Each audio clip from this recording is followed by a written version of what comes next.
Today I'll talk about growth and also to cope with post-growth challenges and pain points. So growth isn't just about adding people, it's about leveraging all the potential you have now that you're a much larger organization. You have grown tremendously in the last 5 years. This needs adaptation, continuous learning, and also stay agile, keep your values, and stay connected as a team. This is what my keynote will be about today. So today I'll go to explore typical challenges I've been facing myself in growing organizations. And I will be delving into 3 main categories of challenges which are common. The first one being maintaining culture. The second, effective communication. And the third one, scaling processes. And with processes, I mean any kind of structure. Quick introduction, who am I? So I'm Pierre-Christophe Poyot. I work as strategy and leadership coach. I activate teams to co-create winning strategies which provide clarity, focus, and impact. And I've been facing similar challenges as you have probably regarding growing pains of product and tech organizations specifically.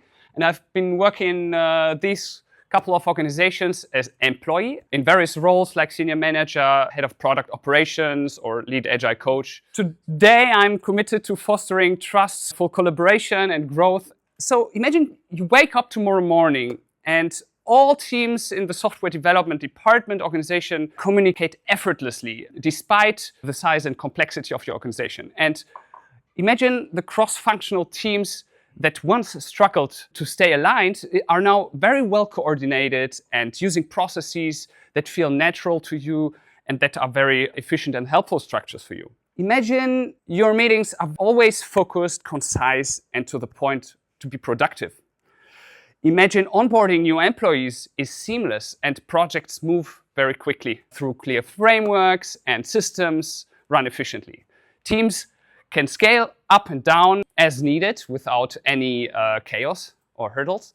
And the tech stack is optimized for the current scale of the organization. So with systems that are robust and easy to integrate and adaptable for further growth.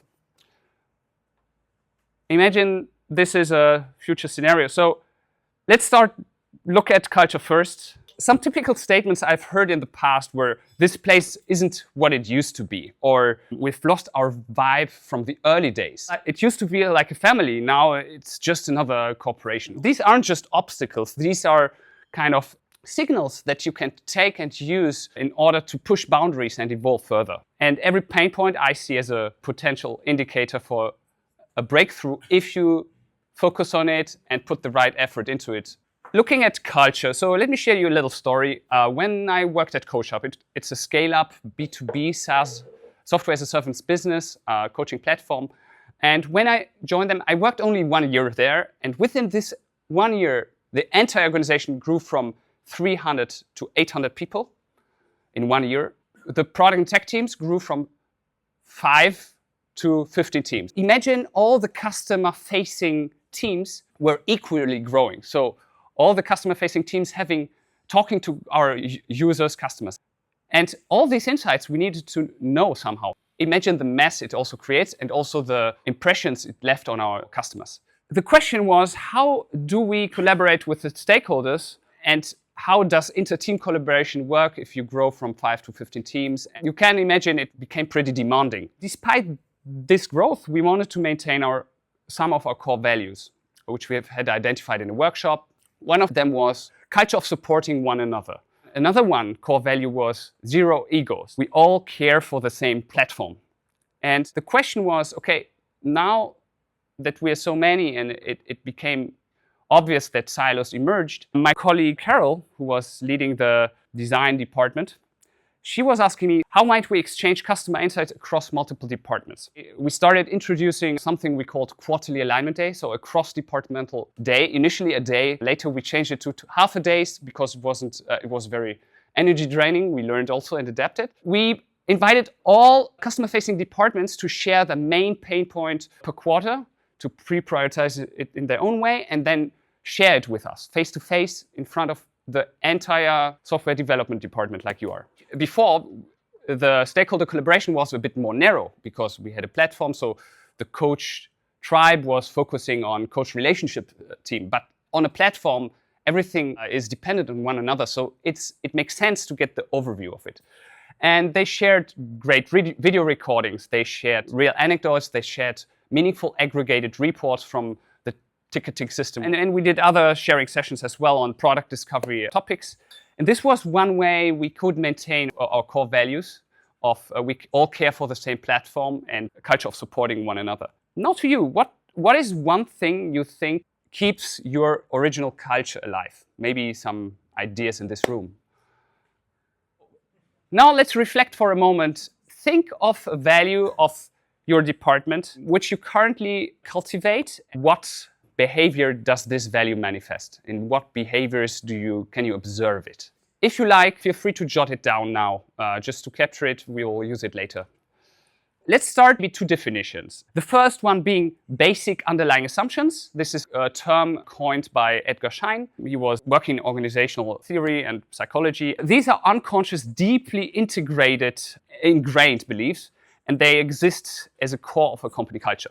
They come automatically. They are very hard to express because they are unconscious. Whereas the other concept is core values.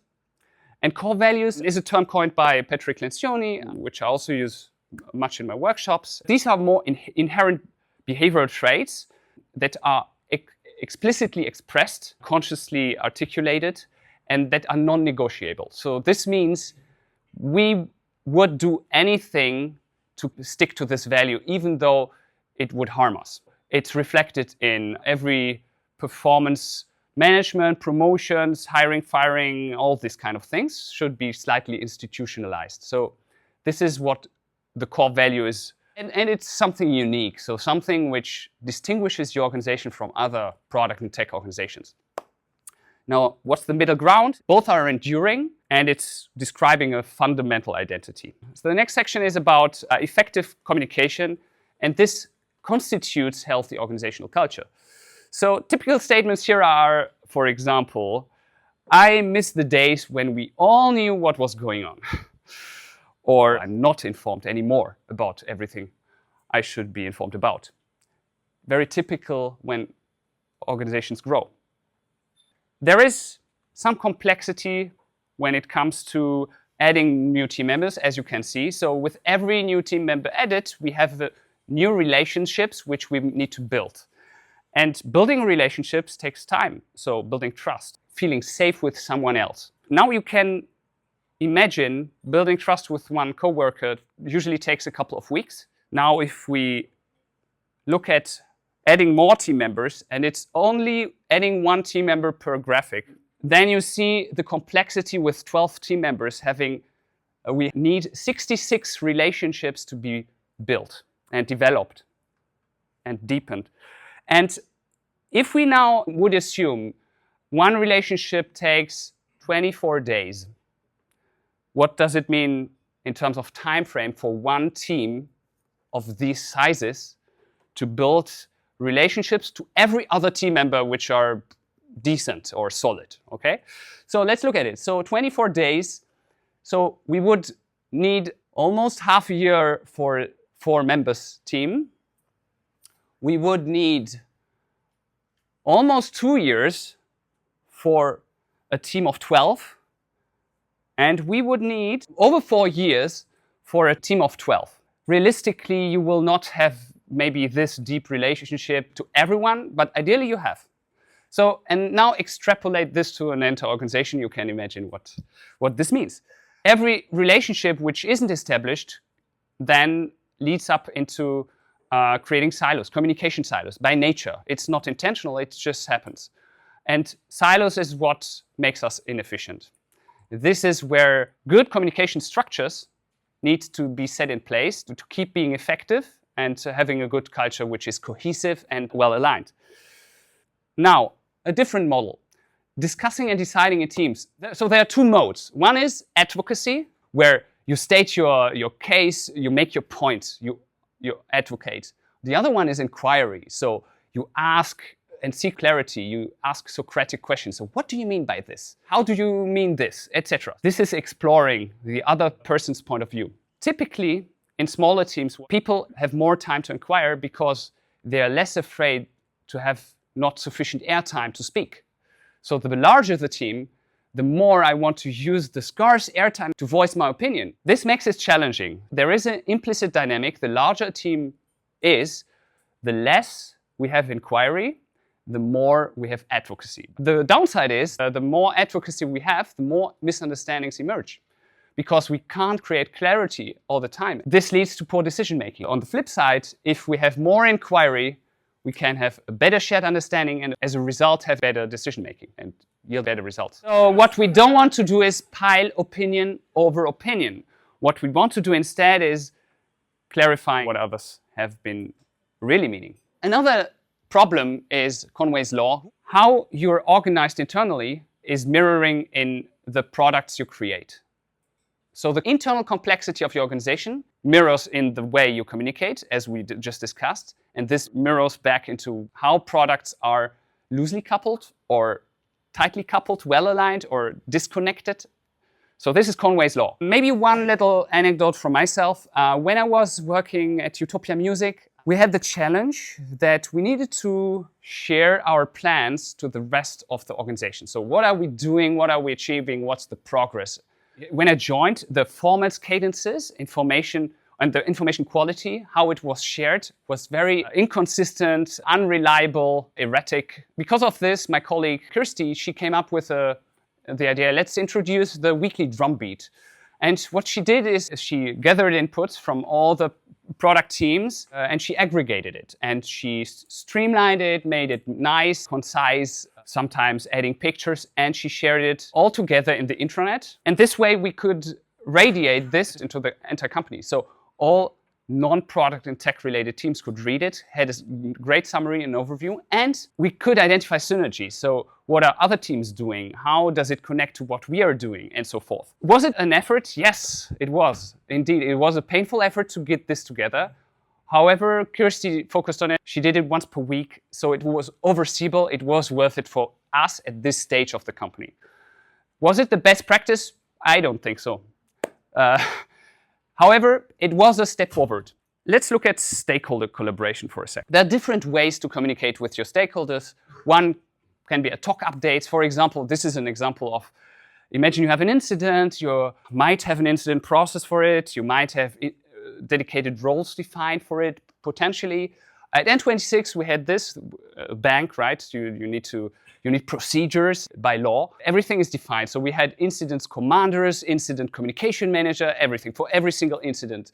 Incident naming convention on Slack, including postmortem later, sharing everything. What we also used to have in many companies, weekly updates, weekly product updates, so on Slack. For example, at CoachUp, in our case, we had a massive sales organization and we needed to enable them, what can they share in terms of new functionalities to the users, to the prospects, to the customers. To avoid they oversell it, we produced this deck for them in layman's terms, so it was very easy for them to just reuse it and send it out. There is, of course, also ongoing updates. We used product board to share our roadmaps. We needed to onboard every employee to access it and to make sense of it and how to get the right views and maybe interact with it. We could also pinpoint to product board, for example, in all hands meetings or other face-to-face conversations and say, look, do you know a user who is interested in this discovery topic, for example? Can we get her or his voice? Or this is something we will be launching soon, so please prepare the go-to-market early enough. And what do you need in order to prepare go-to-market well or do product marketing well, etc. Every communication format builds trust and isn't only contributing to the alignment of the organization, but also improves your career, ideally, because people will trust you. You make yourself transparent with your work, so this will get credit. So you can also increase buy-in through it, and excitement, and sparking new collaboration through it if you radiate what you're doing or what your work is about in a better way. It can be an entry point for people to join conversations or join your efforts or inquire for a better understanding or challenge you to make your proposals, ideas better. Last section of my talk is about scaling processes. Again, typical statements which I've heard. Why are we changing everything? The old way just worked fine. Or another one, it feels like we're just adding more layers of bureaucracy. Is it really needed? Come on, can't we keep it lean and nimble? And do we even need the process? Or everything is so complex now, it used to be so simple. To whom of you does any of these quotes resonate, maybe? Hands up. Okay, yeah, thanks. Or who of you has said maybe anything of these? One thing about processes. They should be lean, they should be serving a purpose. Ideally, you can put an expiry date on them because at any given point in time, any process can turn into a burden. But on the other hand, it can provide efficiency, structure, effects of scaling, and allowing you to focus to solve the right problems at the right point in time. So this is where processes add value. And the bigger the organization, the more you will rely on some processes, because otherwise you end up in chaos, and you don't want chaos. So processes are a way to manage your work, and this is why processes are essential. But introducing new processes creates resistance. And because we don't want resistance, let's look at some change management principles inspired by the Kanban method from David J. Anderson. Yeah, I've been Agile coach for many years, 7 years in my career, so I teach this many times. And the Kanban method essentially is a change method, and it's there to reduce resistance. There are 3 principles to do this. One is start with what you do now. So don't start from an ideal, big, wishful process, but start with what you are anyway doing now. And most of the times it's not explicit, it's not articulated. So just make it transparent. The status quo is already a big step for many teams. If you think about workflow in Jira versus the reality, sometimes there is a delta, right? The first thing I would do is map the reality. And this is what it means. So baseline, right? And with this, you acknowledge all the good things which are already working. The second is agree to pursue improvement through evolutionary change. This means, okay, it will be an evolution, and we need to agree on continuously adapting and evolving it. The third is encourage acts of leadership at all levels. So everyone involved who is using a process or benefiting or contributing to it should have a voice. So this essentially means everyone has a say who is affected by a process. Another thing is using the scientific method, and there's the DMAIC cycle from Lean Six Sigma. Just see, okay, what are we doing? What do we want to do? So define a problem and the direction you want to go. Then second, quantify the issue by measuring maybe the current process, the current capabilities. Then analyze the cause and then improve based on it. And afterwards, reevaluate, track progress, maintain the solution, and celebrate results. And this is a circle because most of the times when we introduce new processes, we don't start measuring what was it before. So you can't compare. So you don't know whether you improved. So this is a way to make it a bit more scientific. You shouldn't over-engineer it. Could be a rabbit hole. Let me show you one process which is people-related. I'm pretty proud of it, that's why I want to share it. It was at Here Technologies. Imagine a department of 60 engineers. We had a team self-selection process. We were running it every 6 months, essentially like a participative reorg. Not all teams changed, just smaller proportion. However, we said, look, we have here team missions and we have empty seats. And I printed out, as you can see on this little picture, every phase and move your picture into the right team. You want to learn, you want to grow further your career, or you have an aspiration. And we did it as a playful exercise, and we didn't want to lock people in, so we did it in 3 iterations. After every iteration, we debriefed about vetoes, like what's the resistance with this current team setup. It's a snapshot for now, and we debriefed. Yes, psychological safety is a prerequisite to debrief seriously. In order to make it work, we followed 3 rules. One is each team has a predefined number of members. Do what's best for the company and mix seniority levels appropriately or skills appropriately for the team missions. The result was we didn't spend much time. Imagine 3 times 10 minutes, 60 people in front of a wall, debriefing on the vetoes, and in between having the right conversations with the right colleagues, with the right managers to really figure out, okay, what's the ideal setup? And we were done after 3 iterations. People felt comfortable, empowered, and motivated. And as I mentioned, not every team changed, so you need stable teams as well. Roadmap planning is another process.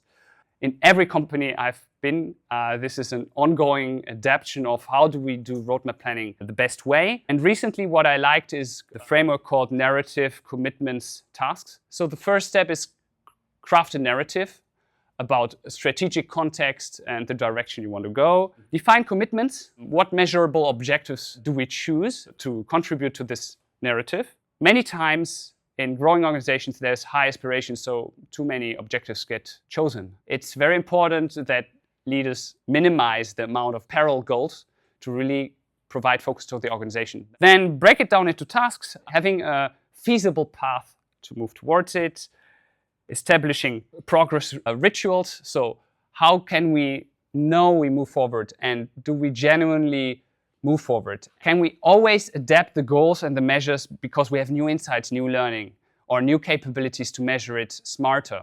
Or we figured out the measurement wasn't making sense. But essentially, what is important that you adapt. And then foster accountability and flexibility. So create an environment where these conversations really can happen, that everything makes sense for everyone. An important ingredient I mentioned is metrics. I'm a big fan of the North Star metric framework. So it's a process to align success metrics. At CoachUp, I was running a series for it because when I joined, we weren't good in measuring the impact of our solutions. We figured out a way to identify 3 different North Stars because we were a platform company with 3 different user groups. A North Star metric is defined by expressing user value, by including a critical user action, so-called aha moments, so where the biggest value is provided to the user. It's not a vanity metric, and it can be measured and tracked. So we have the capabilities, the means, the tools to really measure it and getting the feedback real time and act upon it. And also the ability to interpret the data. It uses non-technical language, so everyone outside of our organization can easily understand it. So what were the results? Within 6 months, as I showed you the scientific method, I did an assessment before and after. And after 6 months, we had the 15 teams reporting an improvement that they know better how to contribute to strategy compared to the 6 months before. Another result was they felt more adept and capable of measuring their impact by 38% compared to 6 months before. And in this case, I debriefed, you see, 48 people. So essentially product trios, designer, engineering, lead, and product manager. Team focus increased through a clear set of criteria to prioritize initiatives. Enabling them to say no to distractions was also a big improvement. And from the stakeholders' point of view, so I interviewed key stakeholders, so essentially all VPs in the company, 54 people. They were more convinced that our releases meet user expectations or have a positive impact on the business. And this perception increased by 31%. Similar to the product communication, this was also their perception. Let's look at some takeaways. So everyone is responsible for shaping culture intentionally with your own behavior. So with your own way of communicating, with your own way of putting effort into it. But it's rewarding if it works, if you see the results. One more thing I want to leave you with is be courageous to adapt, be courageous to improve your culture and to invest into those things, because this creates a healthy organization. Quick wrap up of my talk in terms of how is this intertwined. Maintaining the culture is constituted by effective communication, which contributes to good processes, while processes and communication contribute to a healthy culture. If you imagine how far you've got so far over the last years, and if you can appreciate this evolution and see what else could be possible from now onwards, looking forward, with curiosity, with creativity, with the courage to change status quo and adapt. Thanks, everyone, for your attention. My pleasure.